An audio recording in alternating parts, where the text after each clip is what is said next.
যখন আমরা সাবজেক্টে প্লুরাল নাম্বার ব্যবহার করি তখন সেখানে আর ব্যবহার করা হয়। Hello students, welcome to our channel শিক্ষা একাডেমি। আজ আমরা লেটস লার্ন, চলো শিখি। রিড দ্য ফলোইং সেন্টেন্সেস, নিম্নলিখিত বাক্যগুলি পড়ো এক একটা। Are we going further south, আমরা কি আরও দক্ষিণে যাচ্ছি? দুই একটা। They are floating all around us, তারা আমাদের চারপাশে ভেসে বেড়াচ্ছে। In sentences 1 and 2 the underline words are verb, প্রথম এবং দ্বিতীয় বাক্যে নিচে দাগ দেওয়া শব্দগুলো হচ্ছে verb. In the first sentence ING is added to the verb from go, and in the second sentence ING is added to the verb from float.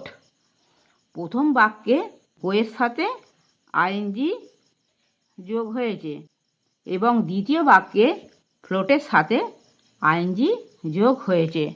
In both the sentences the verb are going and R floating, উভয় সেন্টেন্সে বা উভয় বাক্যে verb হচ্ছে are going এবং আর floating.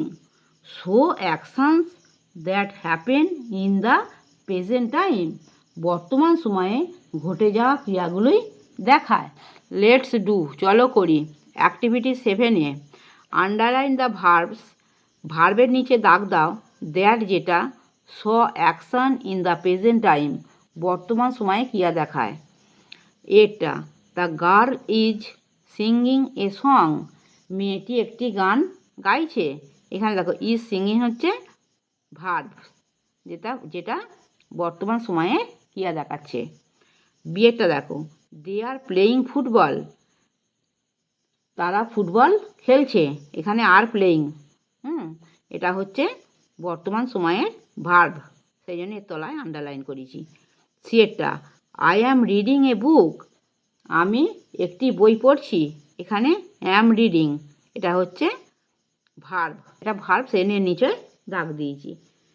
দিয়েটা দেখো দে are going to school, তারা স্কুলে যাচ্ছে। এখানে আর গোয়িং হচ্ছে ভার্ব, সেই জন্য এর নিচে দাগ দিয়েছি।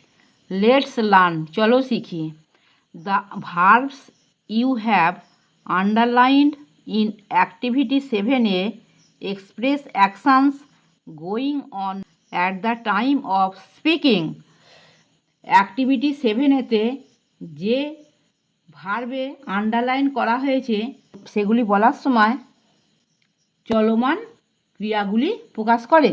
This verb are in present continuous tense, এই ভার্বগুলিকে বলা হয় present continuous tense.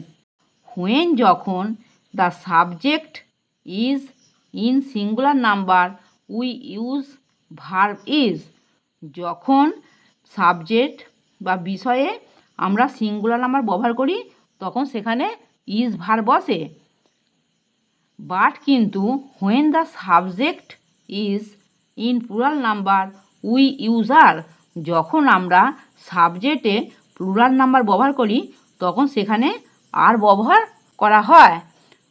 With the subject I we use am, আমরা আই সাবজেক্টের সাথে অ্যাম ব্যবহার করি।